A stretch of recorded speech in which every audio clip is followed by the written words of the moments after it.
Un estudio del CERNAM reveló que en Chile más del 35% de las mujeres reconoce haber sufrido agresiones de distinto tipo. Justamente este jueves fue lanzado un libro que analiza este tema. Se titula Mujeres y Violencia, Silencios y Resistencias. Queremos conversar algo más de este tema, de esta publicación.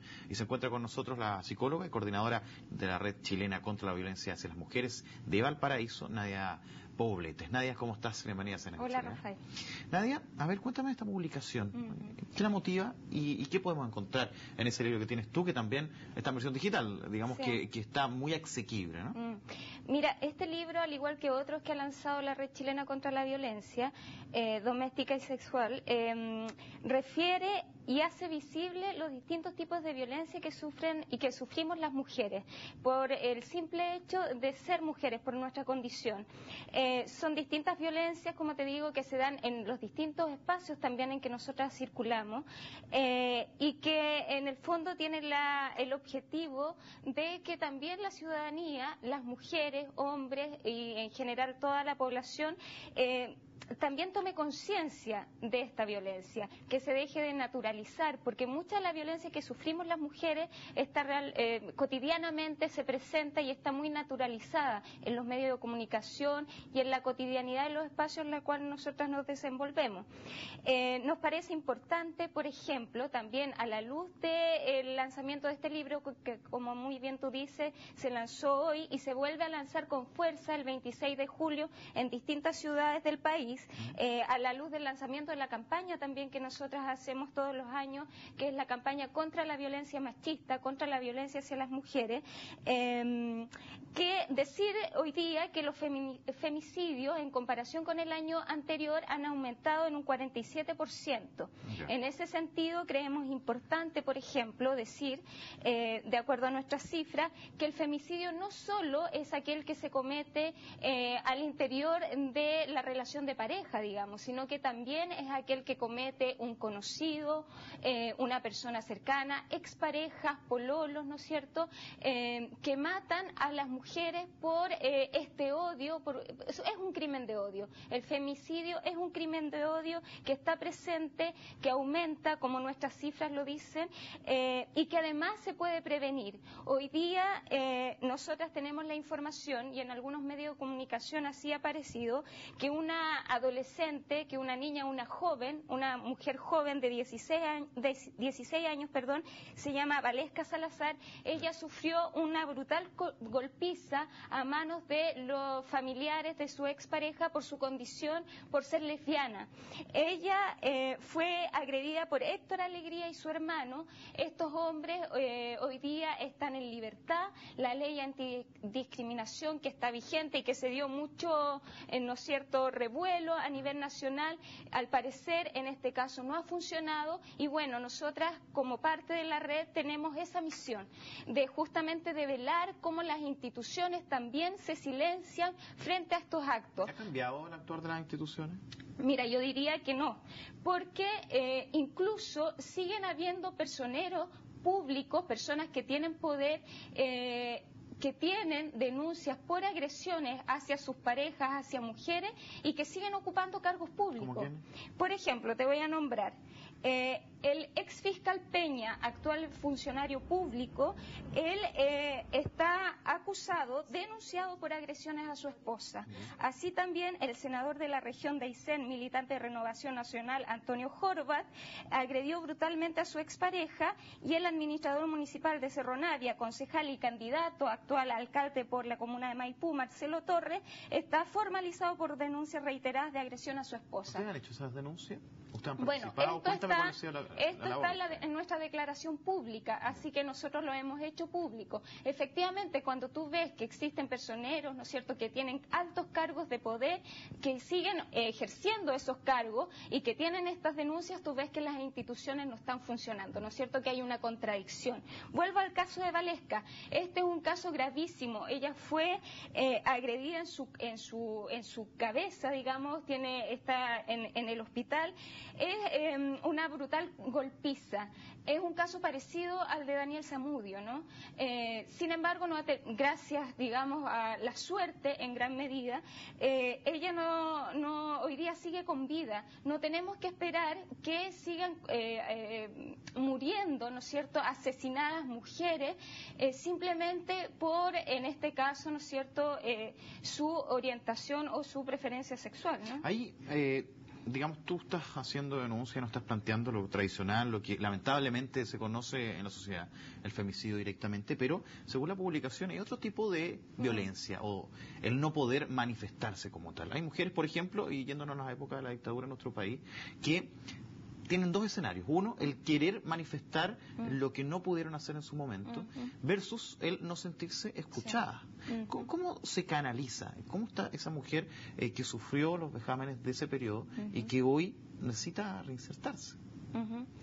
Mira, el tema de la violencia sexual que vivieron las mujeres y que también lo vivieron hombres en la dictadura militar es un tema que no ha sido muy abordado ni por el informe Rating ni por otras instancias, ¿no es cierto?, que justamente abordan el tema de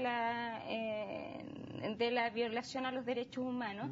Y en general yo te podría decir que las denuncias en torno a la violencia sexual son complejas y no tienen que ver tan solo porque las mujeres tengan miedo a denunciar, sino que también porque existe un sistema cultural que justamente naturaliza esa violencia.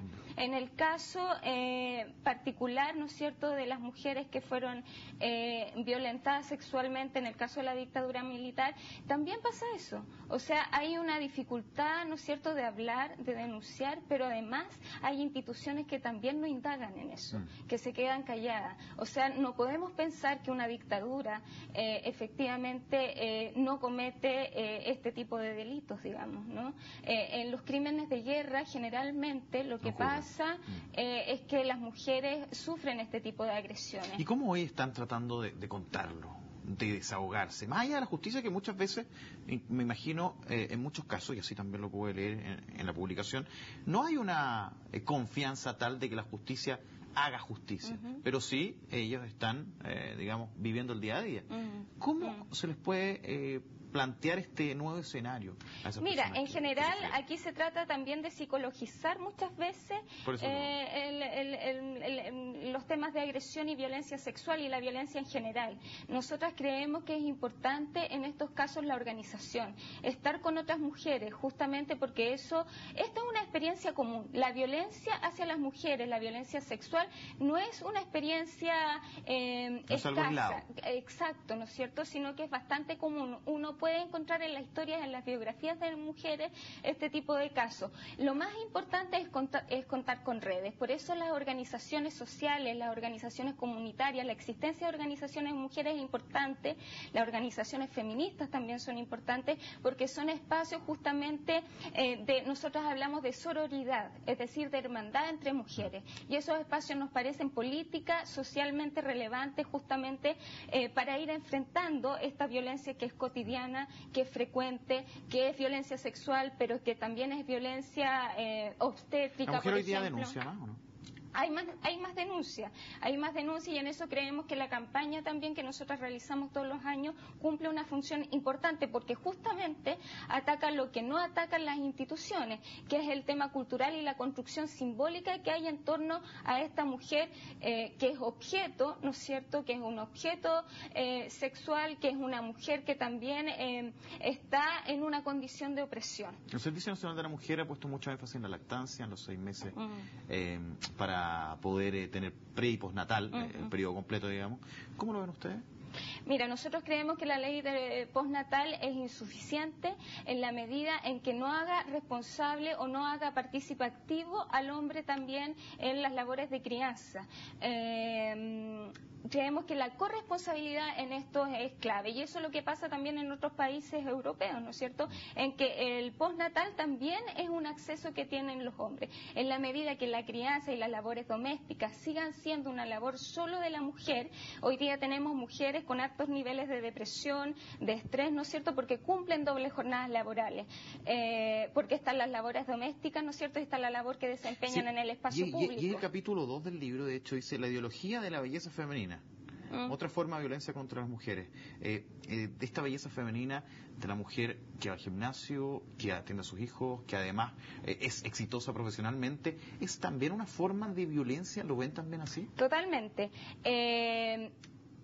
Hoy día la sociedad, digamos, hay varios autores que lo plantean, es una sociedad de control, no una sociedad puramente de disciplinamiento. Y en la medida en que sea un control, el control también se internaliza en los cuerpos.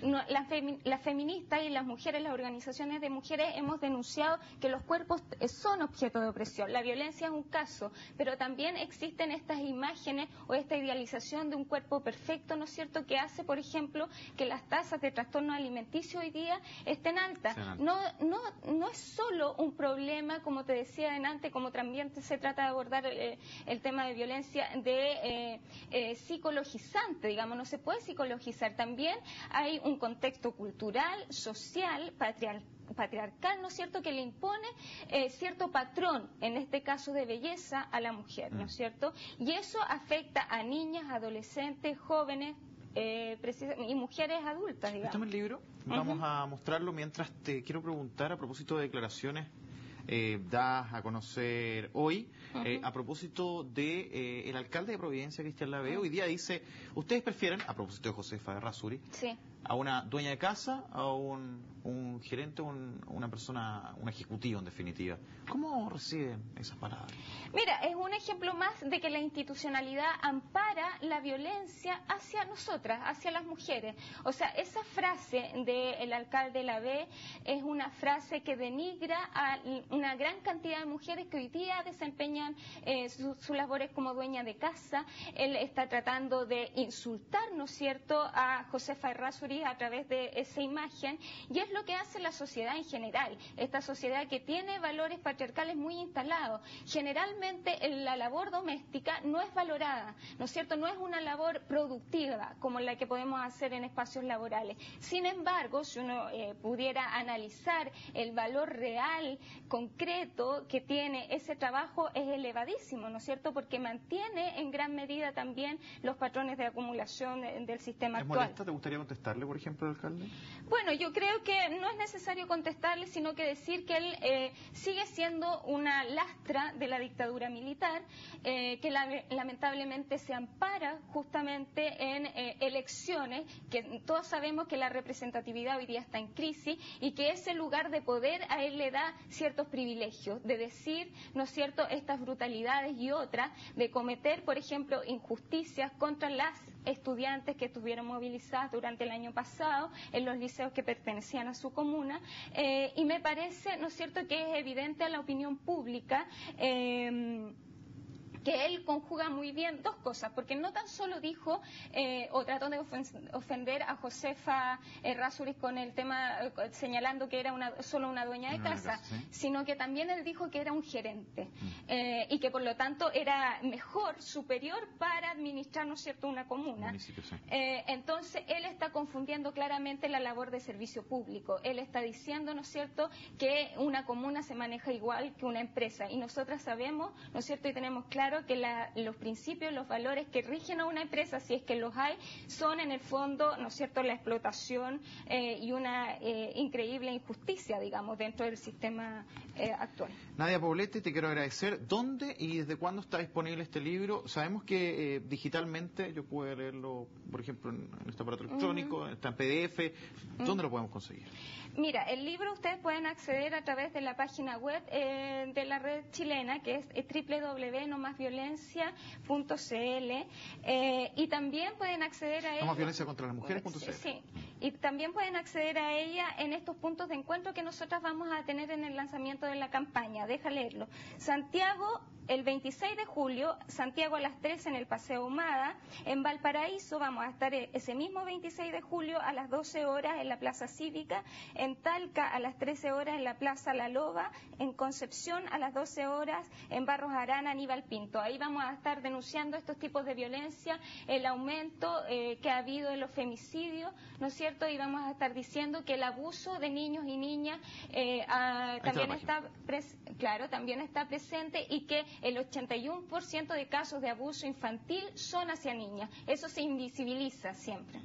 Perfecto. Mujeres y violencia, silencios y resistencias, libro que nos dio pie para conversar con Nadia Poblete, psicóloga y coordinadora de la Red Chilena contra la Violencia de Valparaíso. Muchas gracias, Nadia, por estar con nosotros. Gracias. Que estés muy bien. Hasta aquí dejamos esta entrevista, pero siga con nosotros en CNN Chile.